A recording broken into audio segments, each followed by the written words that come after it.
What is the most confusing topic for you in English grammar? For me, it was modals. Like when I was in school, modals were so confusing for me, and I know many of you are still confused by modal verbs. So in this video, I'm going to briefly tell you about each and every modal verbs. Okay.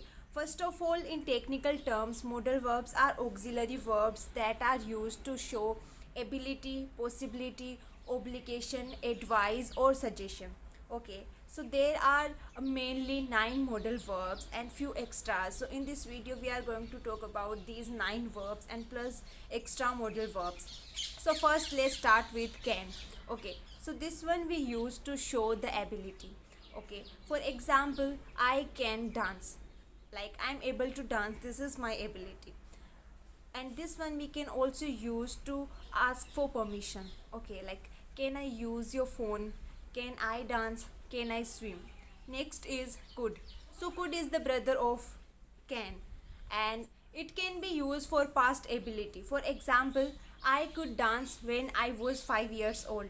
Like this is my past ability, I could dance when I was 5 years old. Next we can use this one for polite request. We can for example, could you please pass that tissue to me, could you please pass that shawl to me. Okay, this one we use for polite request. This one also can be used for suggestion. For example, you could visit cinema hall if you love watching movies. Okay, next is will. So this one we use for future.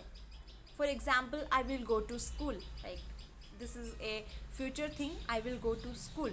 Okay, then this one we also use for promise. For example, I will help you. Okay, next is would. So would is conditional sometime. For example, I would come if I had time. So there is a condition that like I would come if I had time, otherwise I would not come.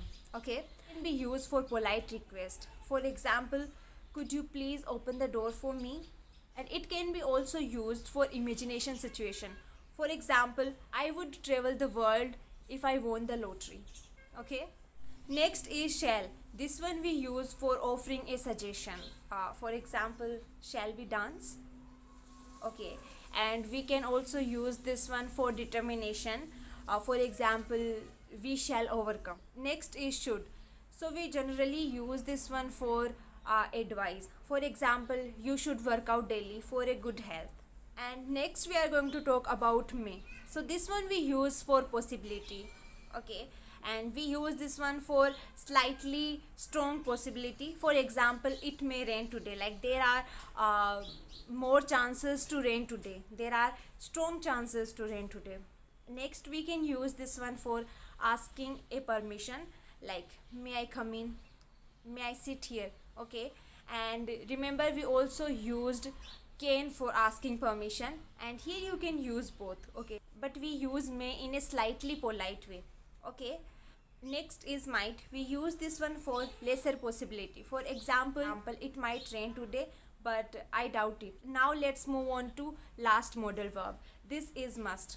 Okay, so we use this one to show necessity. Must do this work, you must follow traffic rules. Like it is necessary for you to follow your traffic rules. So we use like you must follow traffic rules. And this one we use for a strong advice. If we are giving a strong advice to someone, we can use it. Okay, you must do your work.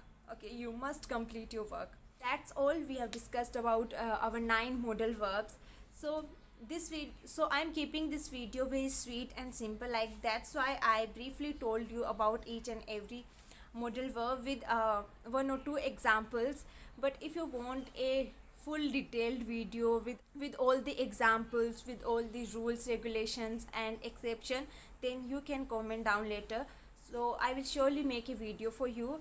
And now just now talk about extras. Okay, I told you that there are some extra modal verbs, so we are going to talk about that extras. Okay, so first is have to. This one we use to show obligation. For example, I have to go to doctor. Okay, this is my obligation, I have to go to doctor. Next is need to. This one we use for necessity. Like I have to eat my food, I need to take my medicines, like it is necessary for me to take my medicines. And last is ought to. Okay, so this one is way too similar to should. Like you can use ought to instead of, for example, you ought to do this. Okay, and you can use you should do this, you ought to do this, you ought to do that, and you can use it instead of should. Okay, so that's it for today's video. I tried to keep this video very short and simple for a brief knowledge of all the models, but if you want a detailed video, then you can comment and I will make a video on models, fully detailed video, where I will explain everything, like every model, every exception, and lots of example of every modal verb. Okay, so that's it for today's video.